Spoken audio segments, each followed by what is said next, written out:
যে কার, যেহেতু রাষ্ট্র, খেয়াল করেন, রাষ্ট্র জনগণের প্রত্যেকটা মৌলিক চাহিদা পূরণ করতে কিন্তু দায়বদ্ধ, না হলে রাষ্ট্র কিসের? তো আমরা এটা প্র্যাকটিস করি, যেহেতু আমরা একটা সমাজ, আমরা ইসলামিক রাষ্ট্র গঠন করার প্রতিজ্ঞা নিয়ে আমরা মাঠে নেমেছি, কাজেই সেটার প্র্যাকটিস আমাদের মাঝে থাকতে হবে।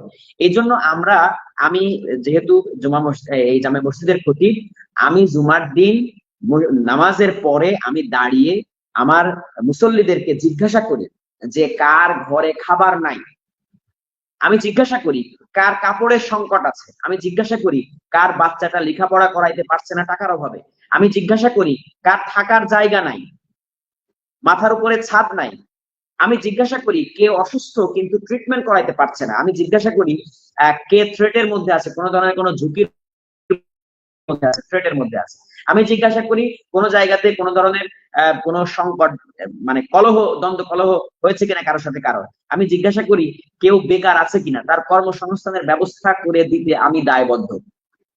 কাজেই এই বিষয়গুলি আমরা কিন্তু মসজিদ থেকে করছি, এবং আমরা মসজিদে সালিশি প্রক্রিয়ায় যে মিলমিশ করে দেওয়া কোনো ছোটখাটো ঝামেলা হলে সেগুলি আমরা এখান থেকে করে দিই। এরপরে আমরা এখানে কিন্তু বিনা মানে শিক্ষা কেন্দ্র হিসাবে আমরা মসজিদে সেখানে শিক্ষা কার্যক্রম পরিচালনা করি, মক্তব হয়, এই যে সওমের মধ্যে ইফতারের আগেও কিন্তু মক্তব চলে, ঠিক আছে, এবং এমনি সারা বছর কিন্তু আমরা ফজরের পরে আমাদের এখানে মক্তব চলে। তো এখানে আমরা মক্তব কার্যক্রম পরিচালনা করছি, আমরা এখানে সেই মক্তবের মাধ্যমে কোরআন শিক্ষা, হাদিস শিক্ষা, দ্বীনের মাসলা মাসাইল শিক্ষা দিচ্ছি। আমরা এখানে আপনার লাইব্রেরি কার্যক্রমের মধ্য দিয়ে ইসলামী জ্ঞান চর্চার একটি জ্ঞান চর্চা কেন্দ্র হিসাবে আমরা শহীদ জামে মসজিদকে ব্যবহার করছি। আমরা শহীদ জামে মসজিদে সামাজিক অনুষ্ঠানগুলি, এখানে যৌতুকবিহীন ইসলামী কালচারে যে বিয়েগুলি আমরা মসজিদে বিয়ে ব্যবস্থা করছি, আমরা মসজিদ কমপ্লেক্সের 3 নম্বর তলা, আমরা সেখানে সামাজিক অনুষ্ঠানগুলি সেখানে আমরা করি। তো কাজেই মসজিদের যে ইসলামী যে প্রকৃত ইসলামের যে মসজিদ, যে কার্যক্রমগুলি হয় সেগুলি আমরা এখান থেকে কিন্তু পরিচালনা করছি। আমরা কিন্তু এখানে এই সবগুলি, ওই যে বললাম যে সবগুলি, যেমন সামরিক কার্যক্রম সেটা রাষ্ট্রের ব্যাপার, ওটা রাষ্ট্র হলে হবে। এরপরে হচ্ছে আমাদের সম্পূর্ণ বিচারিক কার্যক্রম আমরা এখন করতে পারবো না, ওটা রাষ্ট্র হলে হবে। কিন্তু সামাজিক পর্যায়ে যে বিষয়গুলি করা যায় সেগুলো আমরা এখানে করছি। আমাদের মসজিদে নারীদের অংশগ্রহণ সম্পূর্ণ, রাসূল আকরাম সাল্লাল্লাহু আলাইহি ওয়াসাল্লাম যেভাবে নারীদের অংশগ্রহণের সুযোগ দিয়েছিলেন মসজিদে, আমাদের মসজিদে নারীরা সমস্ত কাজে অংশগ্রহণ করছে। তো কাজেই আমরা কিন্তু প্রকৃত ইসলামের প্র্যাকটিস চর্চা মসজিদ থেকে আলহামদুলিল্লাহ সম্পূর্ণরূপে করছি, কোনো সমস্যা হচ্ছে না। অবশ্যই, যে অবশ্যই আপনাদের ধারণা, আপনাদের যদিও এটা আমি ভেবেছিলাম যে এটা একটি তাত্ত্বিক ধারণা, হয়তোবা আপনারা একটি ধারণা দিচ্ছেন যে আপনারা রাষ্ট্র ক্ষমতায় আসলে অথবা রাষ্ট্রে ইসলাম প্রতিষ্ঠা করলে কিরকম মসজিদের ব্যবস্থাটা কিরকম হবে। তবে আপনি যে বিষয়গুলো বললেন যে আপনারা সেগুলো অলরেডি সেখানে চর্চা করছেন। সবচেয়ে আশ্চর্যের বিষয় হচ্ছে যে জুমার নামাজে আপনারা যখন ঘোষণা দিচ্ছেন যে কার ঘরে খাবার নেই, কার পরনের কাপড় নেই, সেই ব্যাপারগুলোতে আপনারা আপনাদের মসজিদে যে যদি কেউ জানাতো বা যদি কেউ কোনো অভিযোগ করতো যে আমার ঘরে খাবার নেই, তাহলে কি আপনারা তাদের ঘরে খাবার তুলে দিয়েছেন? জি জি, অবশ্যই। আমরা শুধু জিজ্ঞাসা করব কেন, জিজ্ঞাসা করি হচ্ছে তাৎক্ষণিক আমরা সেটার সমাধান করার জন্য। আমরা শুধু জিজ্ঞাসা করেই কিন্তু ক্ষান্ত হই না। আমরা মসজিদে তো এক সপ্তাহে একদিন, মানে জুমার দিন, কিন্তু এর বাইরেও হিজবুত তৌহিদের শৃঙ্খলা হচ্ছে হিজবুত তৌহিদের প্রত্যেকটা সদস্যের একজন আমির থাকবে, আমির ভিন্ন কোনো লোক থাকবে না। মনে করেন যে একটা শাখাতে 10 জন, 20 জন, 50 জন লোক আছে, তার একজন আমির আছে, সেই আমির কিন্তু দায়বদ্ধ, ওই আমির প্রত্যেকের খোঁজ রাখবে যে কার ঘরে খাবার নাই। এই জন্য মসজিদে সচরাচর হাত খুব একটা ওঠে না, কারণ তার আগে আমরা সমস্যার সমাধান করে ফেলি, এক সপ্তাহ দেরি করা লাগে না, তার আগে। যেমন আমাকে একজন গোপনে, এই যে গত শীত গেল, শীতের মধ্যে অনেকে আছে এমন যে নিজের অভাব আছে কিন্তু সে বলতে চায় না, তখন অন্য একজন জানে, আমাকে ব্যক্তিগতভাবে বলল যে মসজিদে তো আপনি জিজ্ঞাসা করেছিলেন, কিন্তু আমি জানি অমুকের বাসায় তার শীতের বস্ত্রের একটু ঘাটতি আছে, মানে তার কম্বলে একটু ঘাটতি আছে, একটু বেশি শীত পড়লে তাদের কষ্ট হবে থাকতে। তো সাথে সাথে আমি ওই শাখার ওই পয়েন্টের যিনি আমির তাকে আমি ফোন দিয়েছি, ফোন দিয়ে আমি সাথে সাথে সেখানে খোঁজ নিয়েছি আসলে সমস্যা আছে কিনা, সমস্যা থাকলে সমাধান করবে। এরপরে সেই সমস্যার সমাধান করে আমাকে অবগত করেছে, হ্যাঁ সমস্যার সমাধান করা হয়েছে। তো এই শীতের মধ্যেও এরকম বেশ কয়েকটা আমার কাছে এসেছে, সে নিজে বলে নাই, অন্য মানুষ বলেছে, সাথে সাথে আমরা সেটার সমাধান করে ফেলেছি।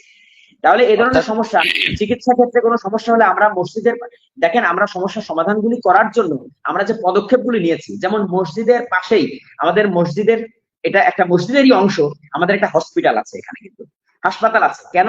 কারণ মসজিদে আমি বলছি যে আপনাদের সমস্ত সমস্যার সমাধান করব, এরপরে একজন অসুস্থ চিকিৎসা করাইতে পারছে না, তাহলে কোথায় পাঠাবো তাকে? মসজিদের সাথেই কিন্তু আমাদের হাসপাতাল আছে, মসজিদের সাথে এই যে অফিস আছে, মসজিদের সাথেই কিন্তু আমাদের অনেকগুলি কার্যক্রম আছে। আমাদের কর্মসংস্থানের ব্যবস্থা করেছি আমরা। মসজিদে কেউ যদি বলে আমি বেকার, আমার কর্মসংস্থান লাগবে, তাহলে আমাকে তো তার কর্মসংস্থান দিতে হবে।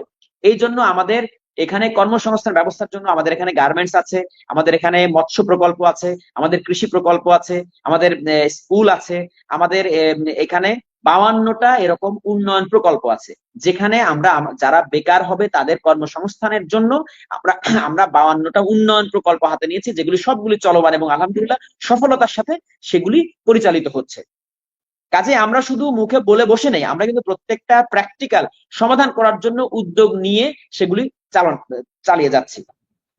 অর্থাৎ এখানে যে মৌলিক চাহিদা পূরণের যে আপনারা আপনারা সমাধানগুলো দিচ্ছেন বা আপনারা বলছেন যে আমরা তাদের মৌলিক চাহিদা পূরণ করব বা করছেন, এটা কি শুধুমাত্র হিজবুত তৌহিদের সদস্যদের ক্ষেত্রে, নাকি আপনাদের এলাকার বাহিরের কোনো সদস্য যদি মসজিদে গিয়ে বলে যে আমি অভুক্ত, আমি খেতে পারছি না, আমি চিকিৎসা করতে পারছি না, বা আমি আমার পরনের কাপড় নেই, আপনারা কি তাদের সমস্যার সমাধান করবেন না হিজবুত তৌহিদের সদস্য না হলে?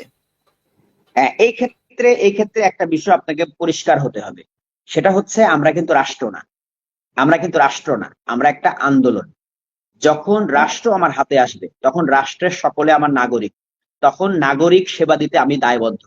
কিন্তু আমি যেহেতু একটা আন্দোলন, আমি হিজবুত তৌহিদ, কাজেই হিজবুত তৌহিদের সদস্যদের মৌলিক চাহিদা পূরণ করতে আমি দায়বদ্ধ। কিন্তু হিজবুত তৌহিদের বাইরের যে কোনো ব্যক্তির চাহিদা পূরণ করতে আমি দায়বদ্ধ না। তারা তো একটা রাষ্ট্রের নাগরিক, তার দায়বদ্ধতা রাষ্ট্রের কাছে, তার তো একটা নেতা আছে, সে নেতা তার কাছে দায়বদ্ধ, সে নেতার কাছে যাবে, হ্যাঁ। কিন্তু মানবিক দৃষ্টিকোণ থেকে আমি তাকে সাহায্য করতে পারি, কিন্তু আমি দায়বদ্ধ না। আমি আবার পরিষ্কার করি, মানবিক দৃষ্টিকোণ থেকে আমি তাকে সহায়তা করতে পারি, কিন্তু আমি দায়বদ্ধ না।